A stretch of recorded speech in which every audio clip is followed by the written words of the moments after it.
Good morning, everyone. Thank you so much for tuning in to our presentation today. Our topic of our webinar today is your environmental monitoring program hitting the mark? My name is Sarah Curran. I'm Marketing Communications Specialist with Eurofins Scientific Inc. And I'll be here just to facilitate our presentation, ask you guys some questions, and make sure everything runs smoothly. Before we get started, we have a few housekeeping items. The webinar is being recorded. Copies of the slides and the recording will be available to everyone who's registered, and it will be sent to you via email. It will also be online in the eurofinsus.com Food Resource Center. There will be time for question and answer after the presentation with our wonderful presenters. So the way that you ask your questions is by using either the question box in your GoToWebinar dashboard, or you can tweet your questions throughout the presentation at Eurofins using hashtag EMPCheckup.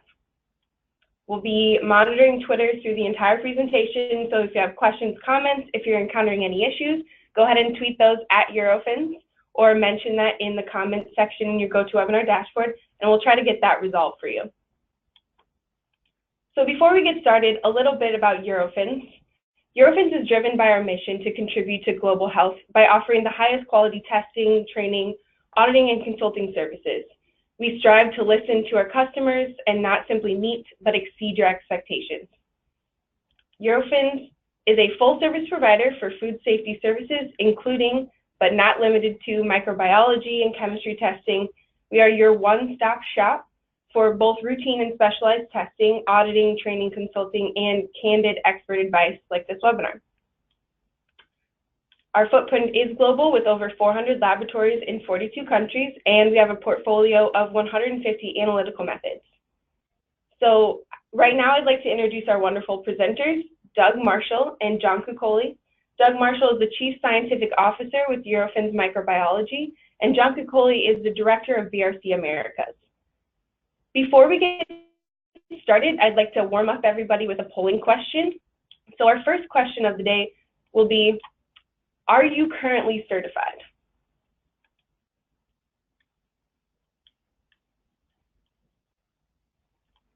I'll give everyone a few seconds to respond.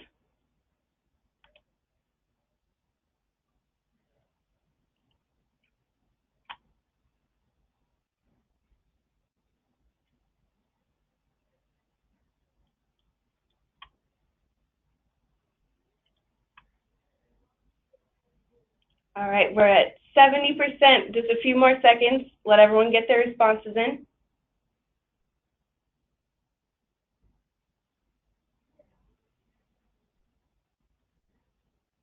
Okay, and I'll close that, and we can see everyone's results. So 68% of attendees said yes, I am certified, my location is certified, and 32% said no. So next up, we'll ask, are you satisfied with your current certification body? We'll give everyone just a few seconds to respond to that.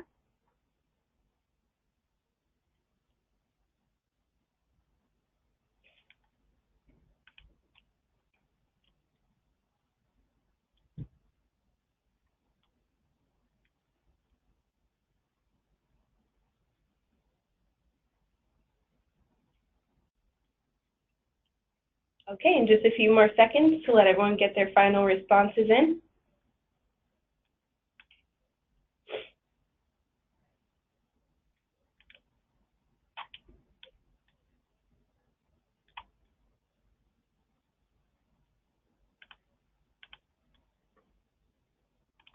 Okay, and with that, I'll close the poll and demonstrate and share what our responses were.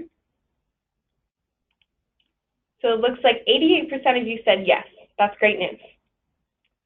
And with that, I'm going to hand our presentation over to John Kukoly of BRC Americas to talk to you guys a little bit about EMPs and BRC. All right. You got it, John? I've got it. Can you see my screen, everyone?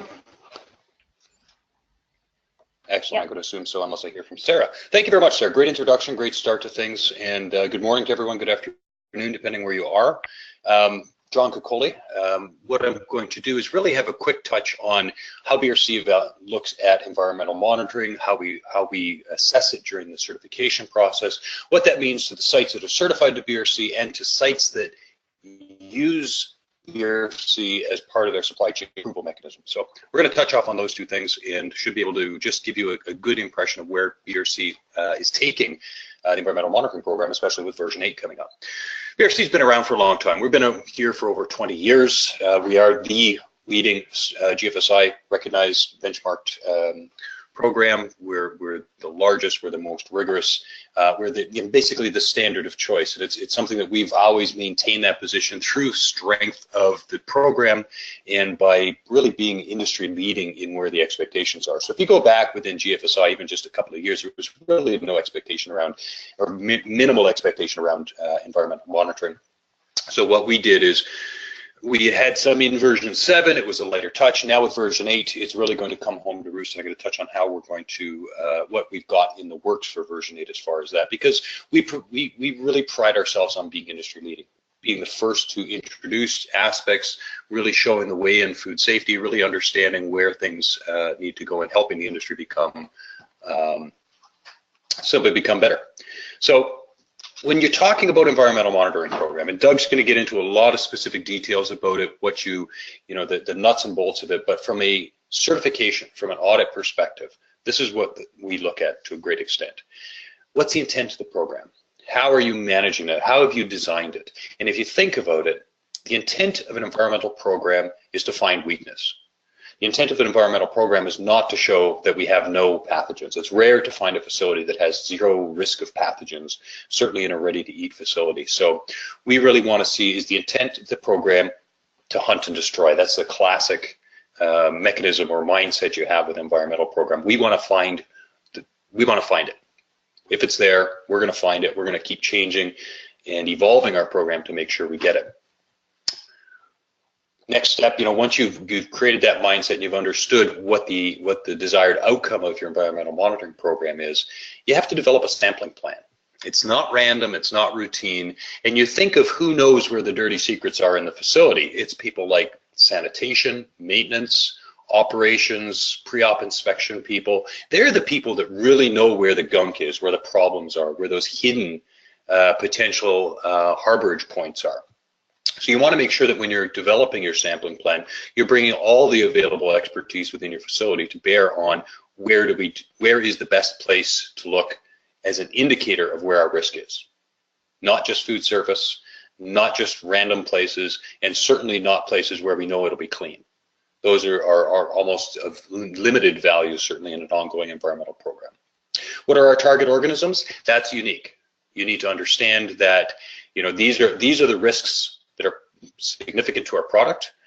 We may have a number of different target pathogens we look at. We may have only specific ones. We're not going to get it down into great detail. It's somewhere between, E. coli and STEC, or specifically naming the E. colis. There's a group that we want to be worried of. Indicator organisms and testing for those, very, very valuable, especially when you're building your program. Again, go back to sampling plan development. What you want to find are the hot spots. You don't build your sampling plan based on data from pathogen tests. You may build it based on data from an ATP swab. So we're going to know where the harborage points are. Where's the food? Where's the potential? Where's the risk? We may narrow that down with ATP type or generic swabbing, plating, and then we're going to target down on those organisms. So we may use different mechanisms to identify target organisms in their sampling plan. Test methodology, we want to make sure it's robust. We want to make sure it's recognized. We don't want to grow pathogens in our facility, so we're probably going to look to some expertise like Eurofins to be able to bring it outside to maintain that safety.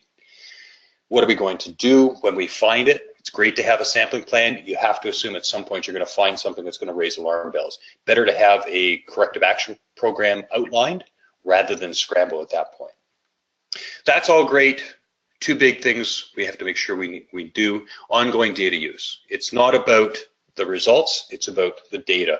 The course of the data, the direction it's going.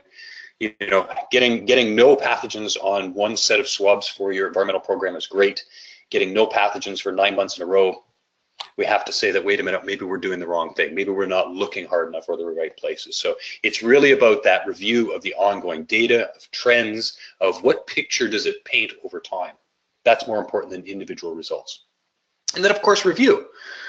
Remember, validation is what we do to prove it works. Verification to make sure it is working or it's being performed.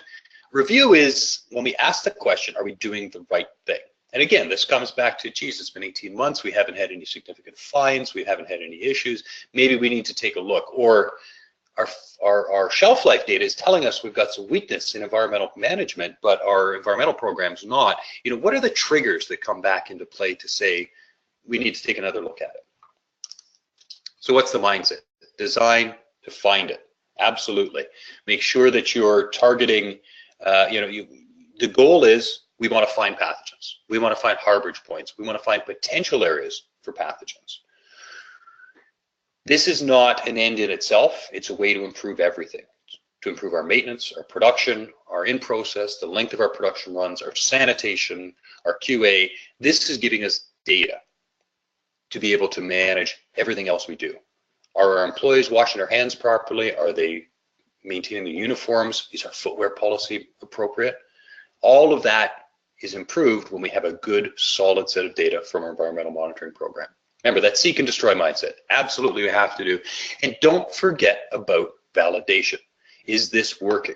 Are we? When you think about the design, there are some other things to keep in mind.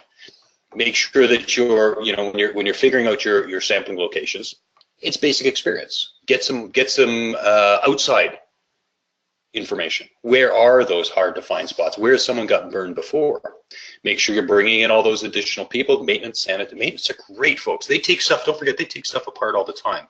They've seen what's inside, what's behind the covers, what's underneath. They're the ones with the flashlights and the tools, so they're going to tell you where the problems are and where to look. Make sure, as I said, you're looking for hotspots.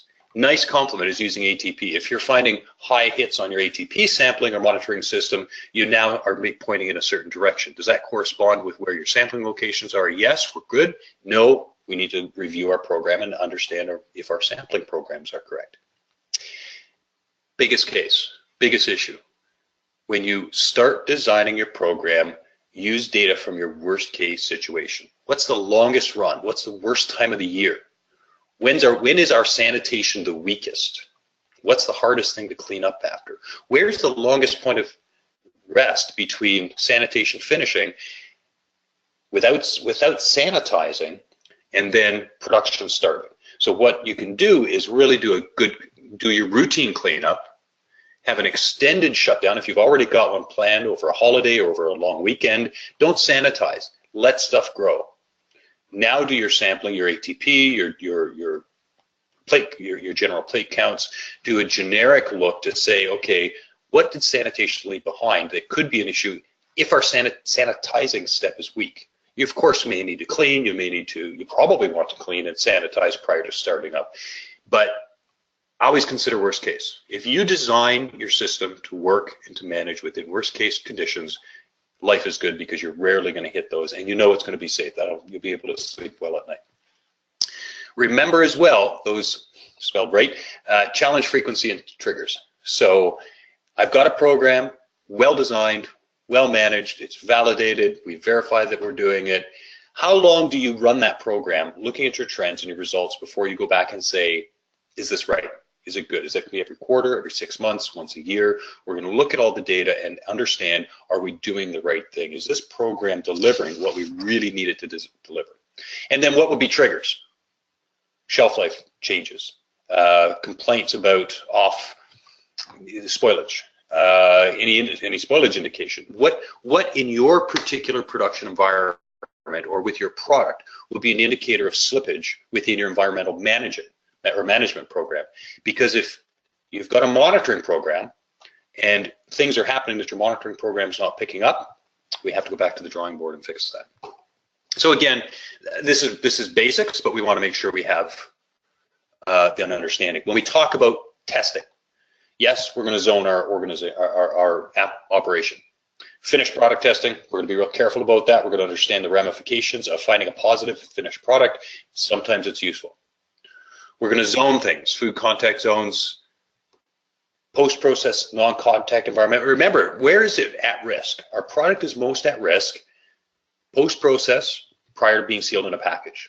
That's where we really have to focus, but not 100%. We're also going to bring in those zone 3 areas, those non-exposed areas, where, you know, it might be a warehouse, might be a change room, might be things like that, where if it's present, our vectors will probably bring it in, but we can't necessarily find it in our zone 1 area or zone 2 area, so we're in our exposed area. So make sure that we've got a program that covers the entire operation, the entire facility.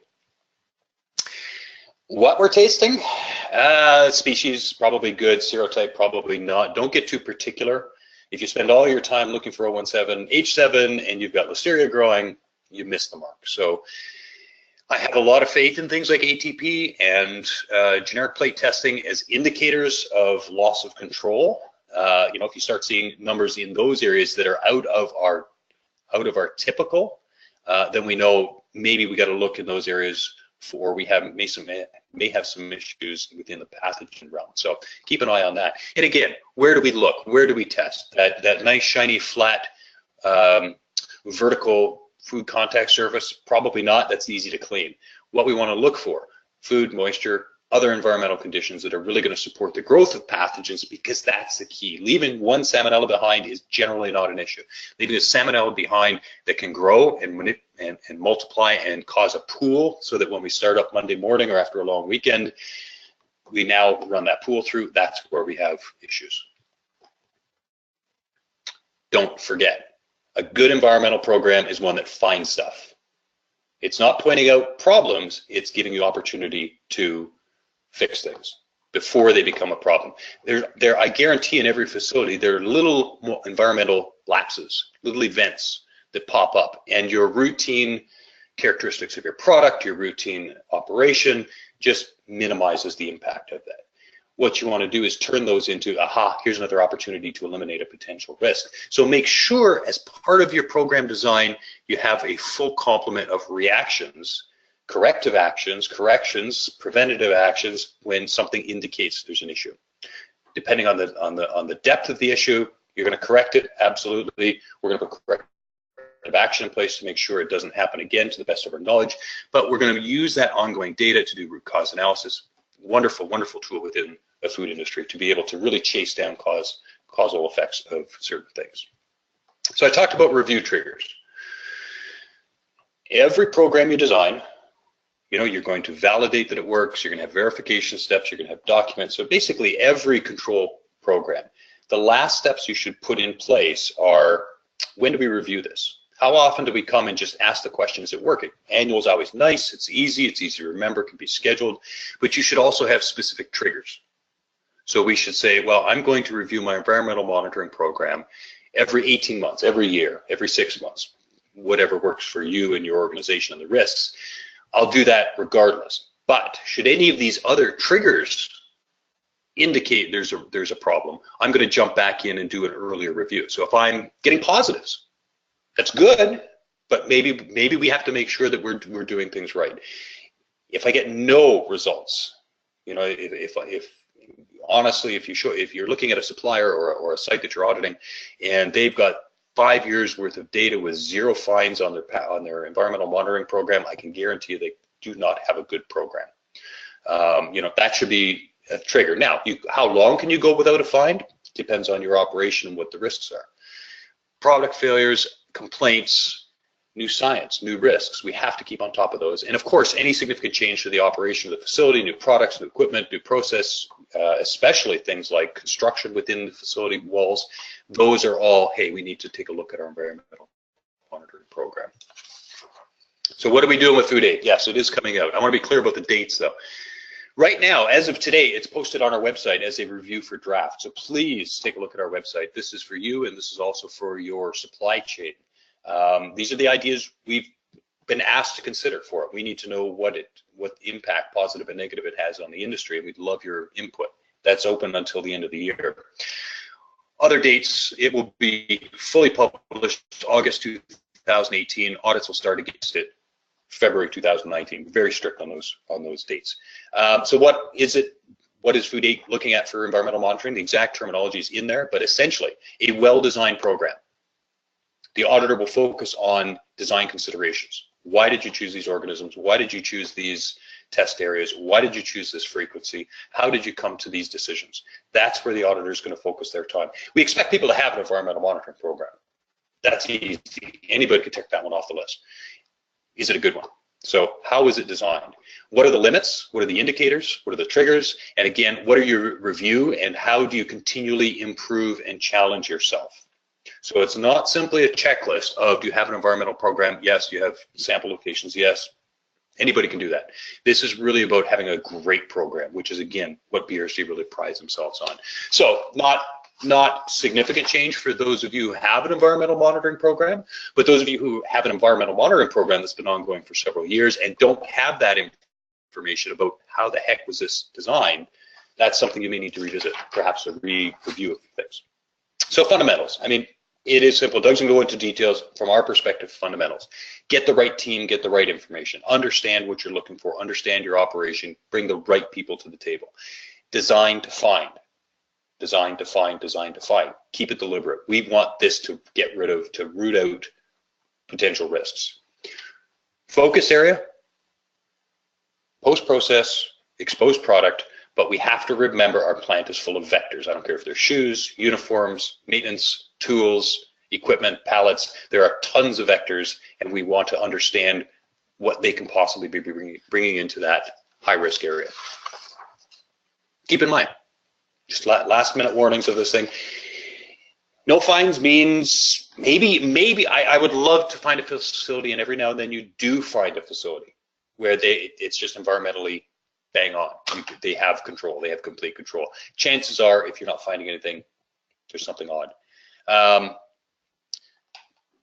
Remember that when I said you have to have a reaction, a corrective action or a deviation procedure, make sure it includes what do we do about the product is potentially at risk. How do we assess that? The last thing you want to do is find on a product contact surface pathogen and then not react to protect potential product that's at risk. Prove each step. Make sure you're doing it right. Make sure you're comfortable with it. And remember, if it's good now, if you have a fantastic sanitation program, nature will find a way to get around you. That's its job. Nature's way, microbial way, is to find a niche, find a way through, find something you haven't covered. That's their job. They do it well. We know that. So that flexibility and that ongoing continual improvement mindset is hugely important. So as I said, or as Sarah said, questions we're going to leave to the end. Please remember, type them in now, send them in now so Sarah can get them teed up for us and we can get things going. And with that, I am going to hand it over to Doug. I'm going to interject here really quickly to ask everyone one more polling question. Thank you, Sarah. I'll let everything load up here really quick. So we have one more polling question before I hand it off to Doug. And thank you everyone who sent in feedback about those last two polling questions. They were kind of vague. We were asking about GFSI certification in general. So this time we'll try to make it more clear. Are you considering using GFSI certification to improve your brand protection beyond your current standards? Give everyone a few minutes to respond.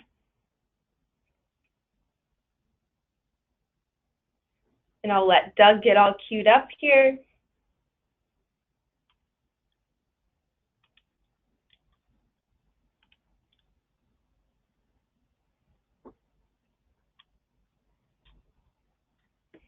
Just a few more seconds.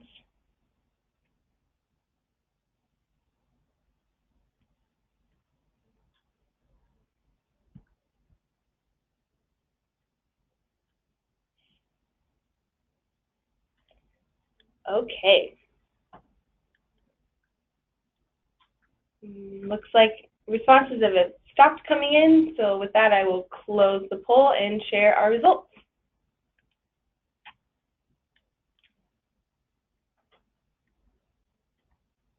So it looks like 45% said yes, almost 30% said no, and over a quarter of attendees are currently in the process of improving their brand protection using a GFSI scheme. So with that, I will hand it over to Doug Marshall. Okay, thank you, Sarah. No problem.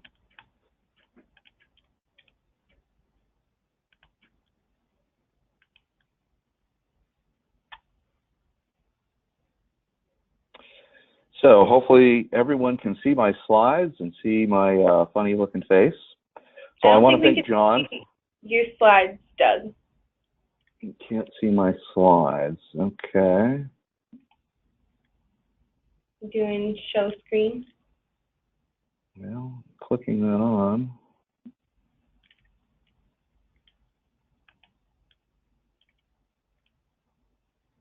that better?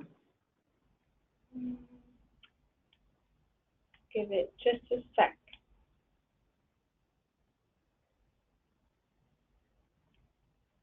I don't think we're able to see your slides, Doug. Oh, there we go. Perfect. All right. Sorry for the slow connection. So I want to thank John for giving us BRC's perspective. Clearly, environmental monitoring is a component of a larger food safety plan, and how it fits into holding up the entire food safety programs that a manufacturer may have is obviously some of the fundamentals are good manufacturing practices, sanitary operating procedures, any kind of hazard analysis, as well as critical process controls that you have in your program, all are designed to make sure that the manufactured products are safe. And then environmental monitoring is a way to verify that these prior programs are actually working. So I just want to make sure you have a feeling for how that fits into the broader scheme of things.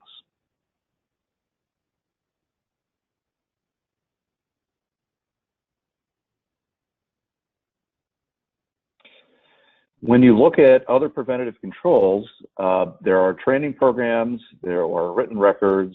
You need to validate, as John said, whether or not your control measures are working. And then you would do periodic verification. Oftentimes that involves testing, but not always. Certainly auditing programs are a great way to verify that a manufacturer's food safety program is working. And then food label review is a good one for potentially controlling unwanted allergens in your product or your process. Environmental monitoring then has the following components. It's a baseline sanitation program where you're really looking for, as John mentioned, finding these potential niches that can harbor microbes, and then making sure that your sanitation program eliminates those microbes before you start processing. There is a testing component because this is a way you can validate your program, but it's also a way to verify on a routine, regular basis whether or not this sanitation program is working. Then you take data from this monitoring and you evaluate whether the data you're getting is meeting your specifications for both indicators as well as potentially for allergens or for spoilage microorganisms or for pathogens. Once you've done this evaluation, then if you have anything that does not meet your specifications, you need to do a root cause analysis and do some corrective actions based on the results of that analysis. So what kinds of microbes are going to be your target in your environmental monitoring program? So I can simply say that all pathogens could potentially be a problem. And this picture is an open air drying system for red peppers. And you can just use your imagination and think about all the potential ways in which an environmental contaminant could potentially get on what could be a ready-to-eat product. Some recent examples were salmonella in peanut butter, salmonella hydrolyzed vegetable protein, listeria in ready-to-eat meats. And more recently, both pathogens have been environmental contaminants in a fresh, ready-to-eat fruit product like cantaloupe. So a lot of different products, but all have one characteristic, and that was failure to control pathogens in the manufacturing environment. Back in the old days, when you looked at whether or not sanitation was working, you used your eyes and you did a visual verification. Problem is, with microbes, you can't see those with your eye. You need a powerful microscope, and no one's walking around a facility with a microscope trying to find these microorganisms. So we need to use other techniques to be able to find these pathogens in the processing environment. So why would you then want to test for pathogens? Well, you get brand protection and liability reduction. In many circumstances and in many regulatory jurisdictions, including in the US, there's a regulatory expectation for some kinds of products and manufacturing environments. You use environmental monitoring and testing to validate the effectiveness of your process controls, your supply chain controls, as well as your sanitation controls. You can validate the effectiveness of your other environmental control programs and validate purchase specifications by you and or your customers. And then obviously environmental monitoring and testing for pathogens becomes very important when you're trying to prove compliance and when you're doing outbreak investigations.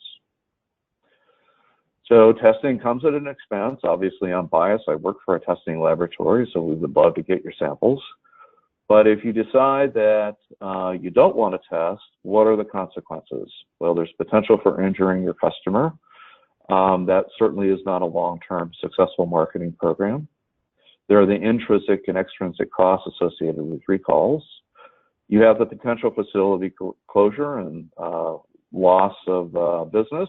You could also lose your personal job.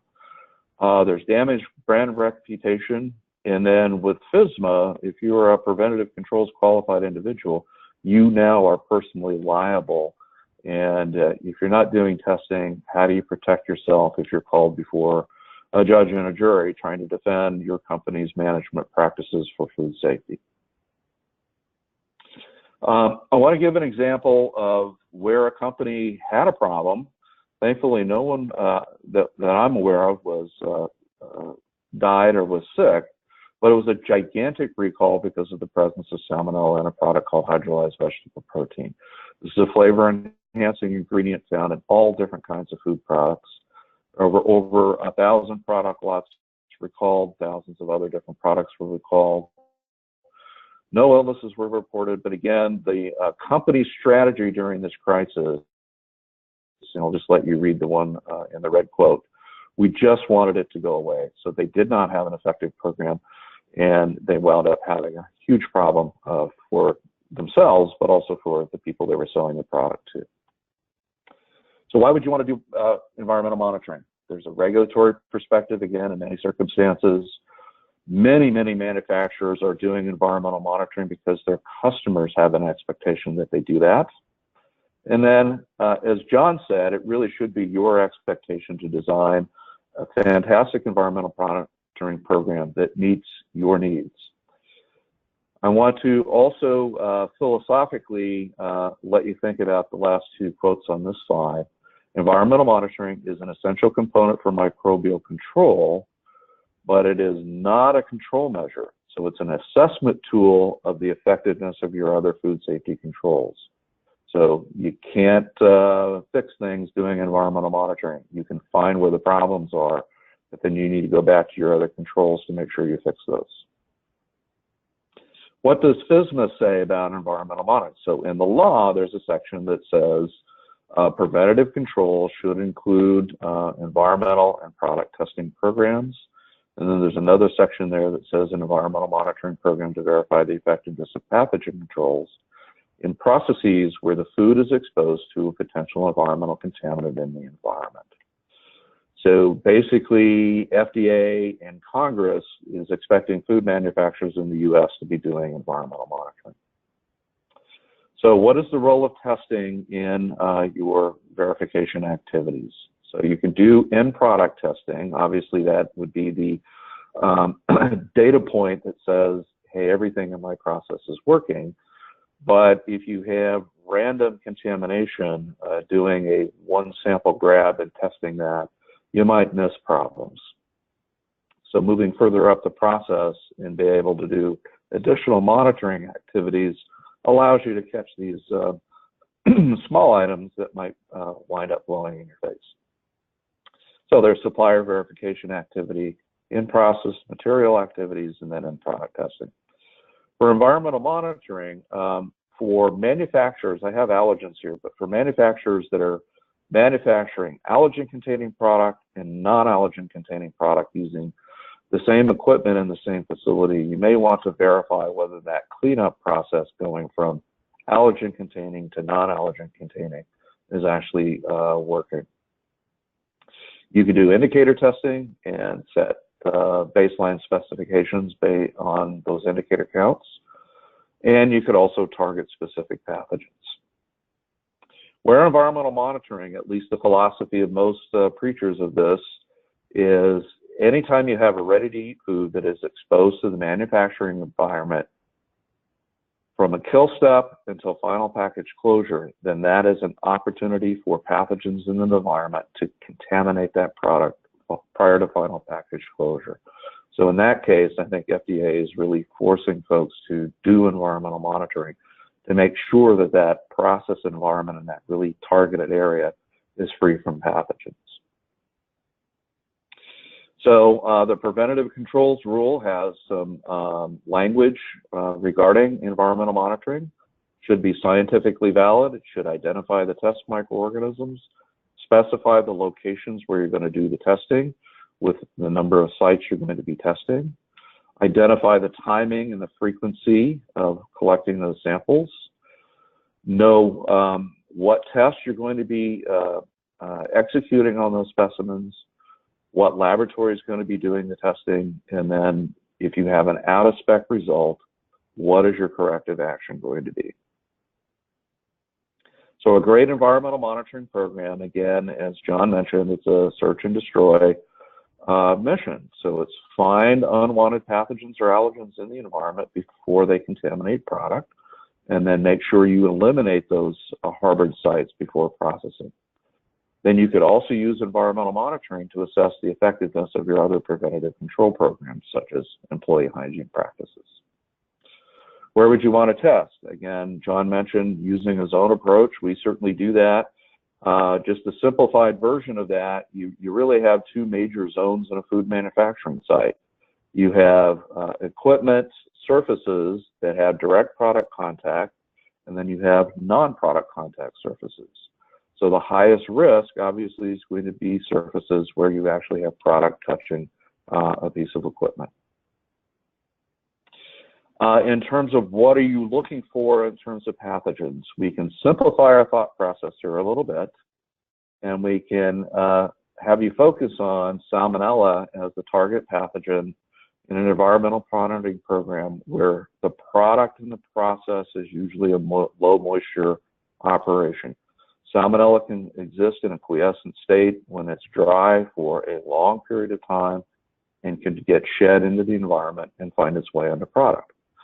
Listeria monocytogenes is the pathogen of most concern in processes that have a high moisture manufacturing site and or a high moisture product that can support growth of Listeria monocytogenes. Does this mean we could ignore all the other pathogens? Of course not. They could also be a problem. But if you focus on controlling these two pathogens in these kinds of manufacturing environments, odds are very good you will control the other kinds of pathogens that might also be in that facility.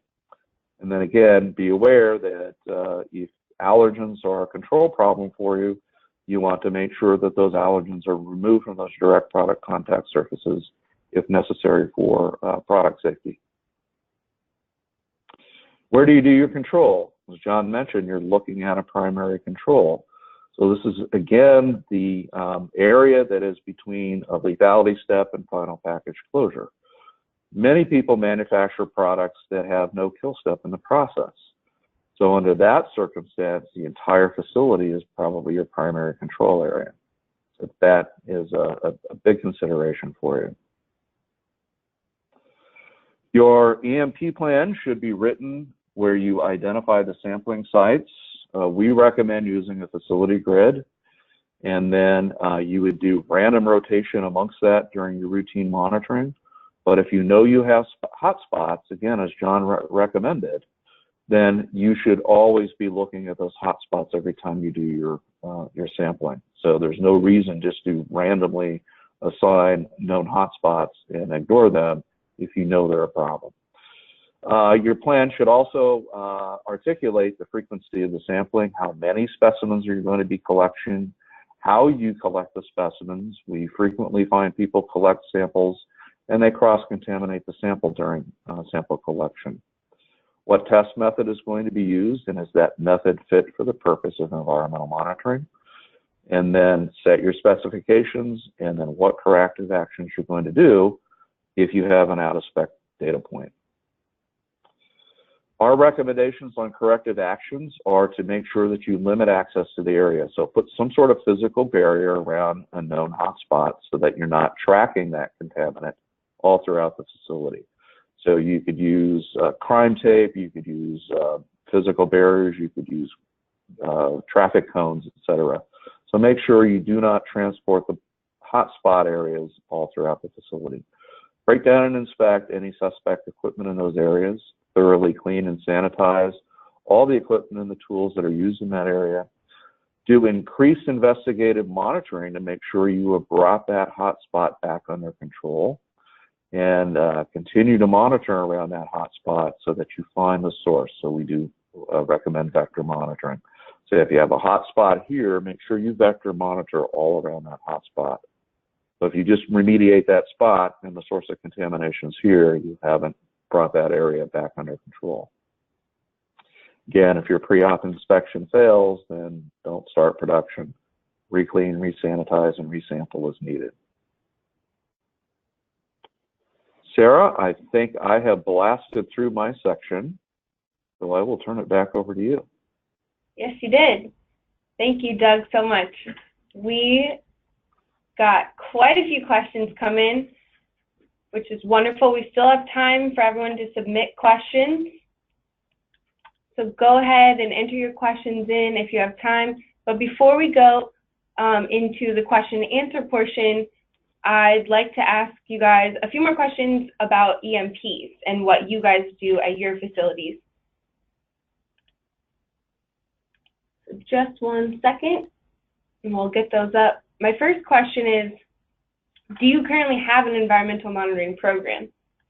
I'd hope that if you're attending this webinar for a checkup, you do have an active EMP program, but if some of you are here to learn, we want to know that. I'll give everyone just a few seconds because this should be an easy one.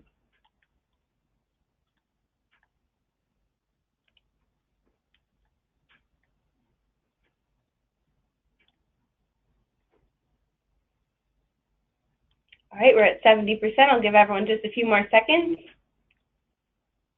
This is also a great time to be submitting your questions in the question panel or tweeting your questions at Eurofins on Twitter. And with that, I'll close the poll and share our responses. So 87% of our attendees today said yes, and 13% do not currently have an environmental monitoring program.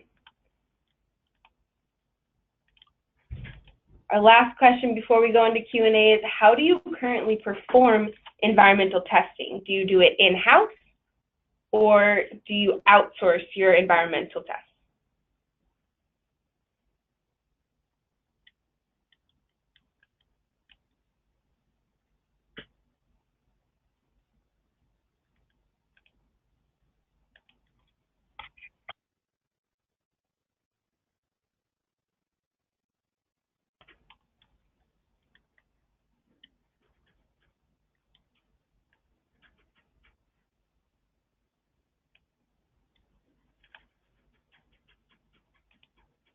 Okay, I'll give everyone just a few more seconds. Only 70% of people have voted.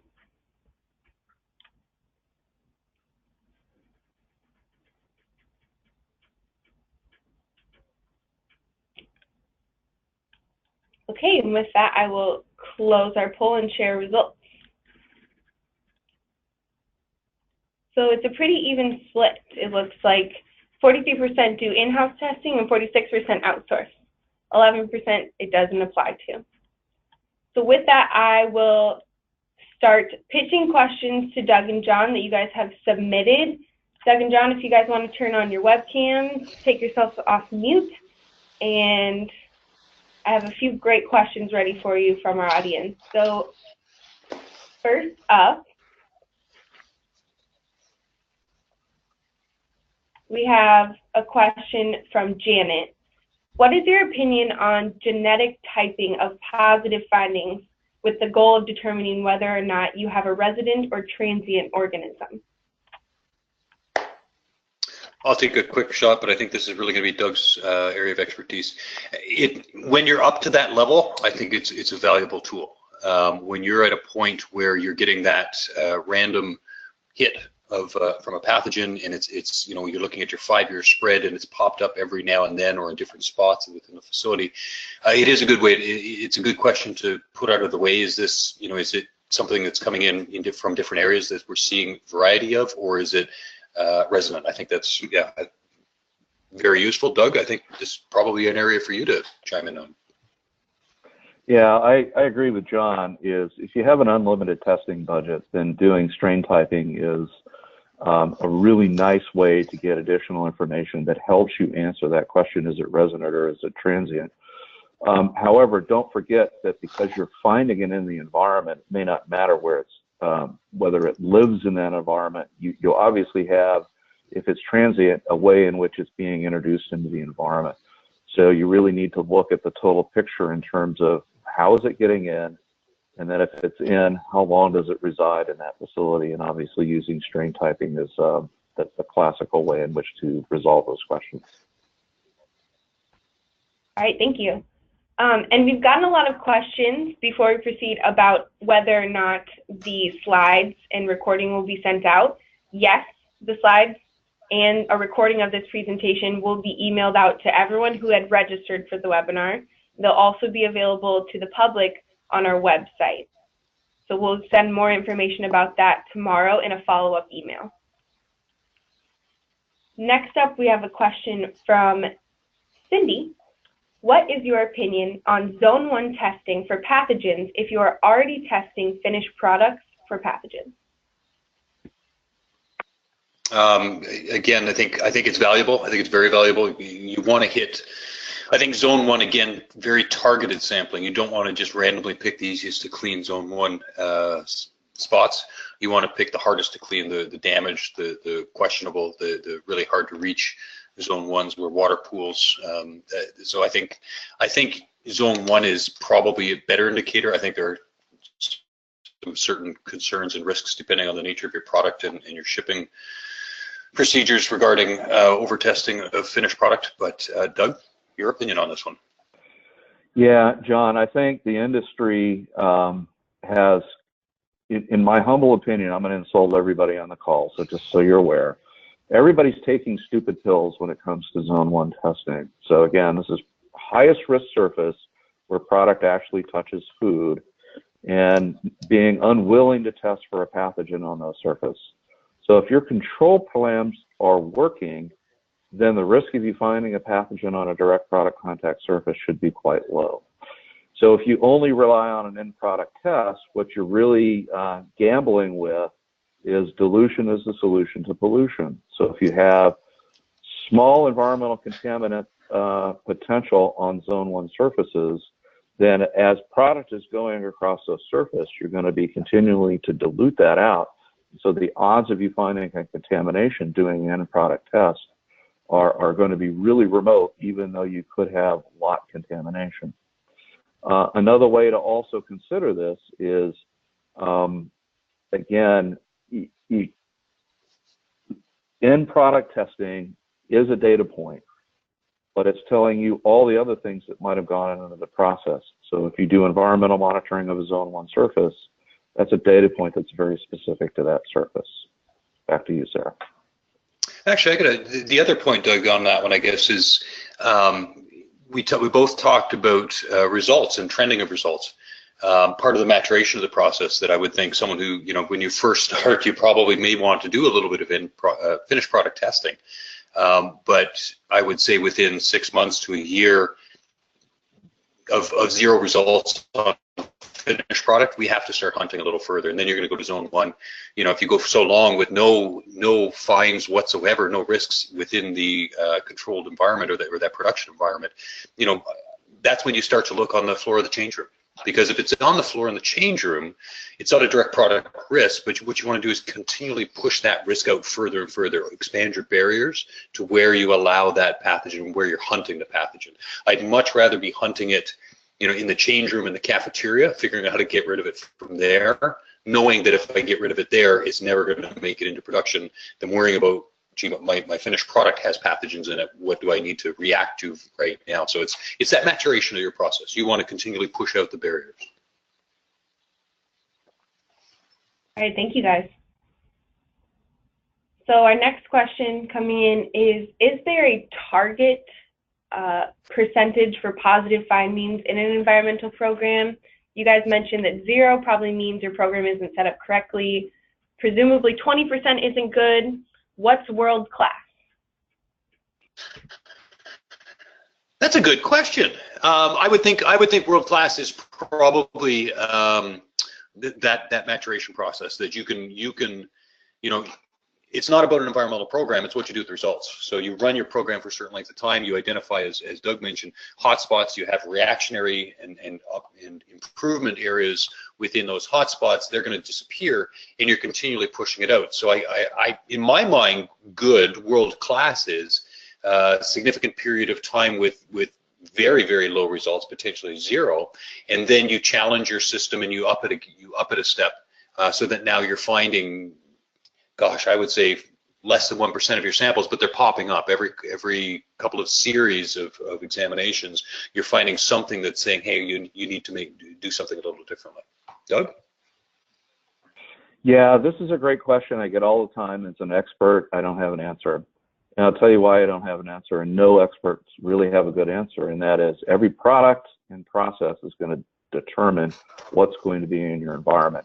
So if I were to tell the 500 attendees on this webinar that you should have an aerobic plate count of less than 100 on all your direct contact surfaces, that may not work for someone who is a manufacturer of fresh cut produce where there's no kill step in the process and it's coming in with high microbial load. That might be a count that's too high for someone that there's a kill step in the process. The incoming materials have all had kill steps applied, so the bioburden coming into the process is very low. And so that might be an action level for someone in that kind of processing environment. So, you know, the world-class environmental monitoring program data set is really in the eyes of the beholder. But that data set's going to tell a story about what you're doing in your facility.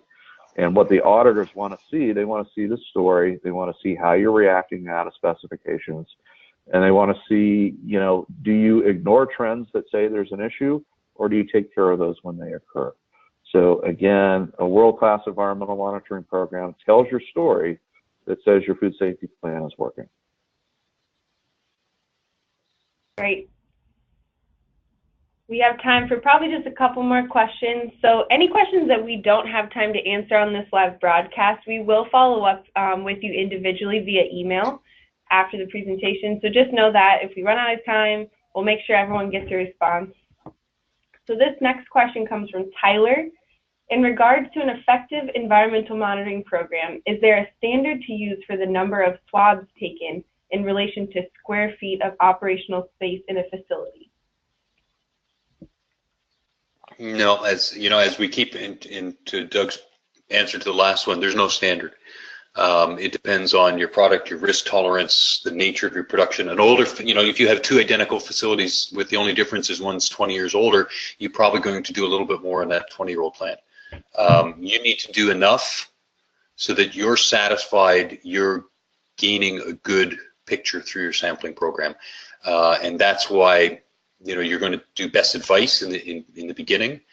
But you know, I think when you first design your environmental monitoring program, if you design it with the mindset that everything will probably change because this is just the starting point and I'm going to continually adjust, no, there's no right answer. I mean, as you get better, you're going to shift from your high risk zones to your lower risk zones. You know, you're going to push it out, so you're going to do fewer you know, you're going to drop your product testing to 0. You're going to drop your zone 1 down a fair bit. You're going to be looking at zone 2, zone 3, or however you want to design your or define your program.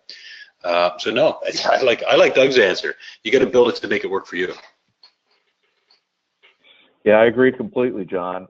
We recommend front-loading your testing budget to get as many data points as you can first off, because that's going to help you define your risk. It'll also help you find hotspots. Once you define your risk, once you find your hotspots, you get those hotspots under control. You know the rest of the environment also is under control. Then you could reduce the number of samples that you might want to take in that facility based on risk. On the other hand, if you find you've got an environment completely out of control, then you need to be focusing your efforts on your control plans, not on your environmental monitoring, because your environmental monitoring already says you've got a process environment that's out of control. So once you get those controls back into place, then again, you could go back to more routine monitoring rather than doing a bunch of investigational monitoring. Good answer. All right, one last one. What types of vector monitoring would you suggest would be most effective to evaluate where problem areas exist? I know from a BRC perspective that you know, one of the vectors that we worry about the most is footwear. It's hard to clean. It tends to be, you know, it wears, so you have varying opportunities. Each pair of footwear is somewhat unique. And the risk of them going, you know, of truly captive to zone footwear, it's just not possible in the majority of plants. So that is an absolute #1 vector for us that we really focus a lot of time and attention on. That you're going to have those barrier programs for footwear. Are they validated? Are they working? Are they monitoring? Are being monitored appropriately? Beyond that, I would think. Again, comes back to a certain degree. Doug, what have you seen in the way of unique vectors or most common vectors where there's movement of pathogens into high-risk zones?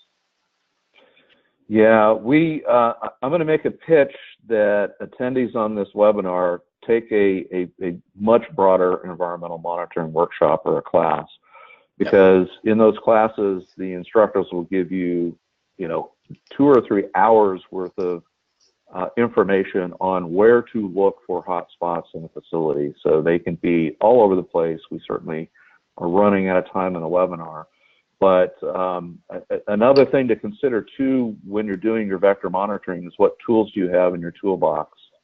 Are you only relying on ATP and visual inspection? And if that's the case, what do those 2 observational tools tell you about the presence or absence of pathogens? And they may be poorly correlated with pathogens. So if pathogens are a concern, make sure you're using the right analytical tools to be able to get you the data to answer the question you're asking.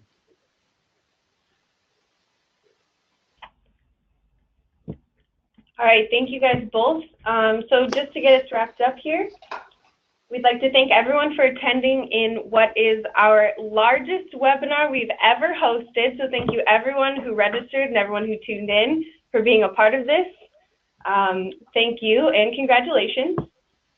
If you're ready to make the next steps like Doug suggested, you can contact Eurofins at info@eurofinsus.com.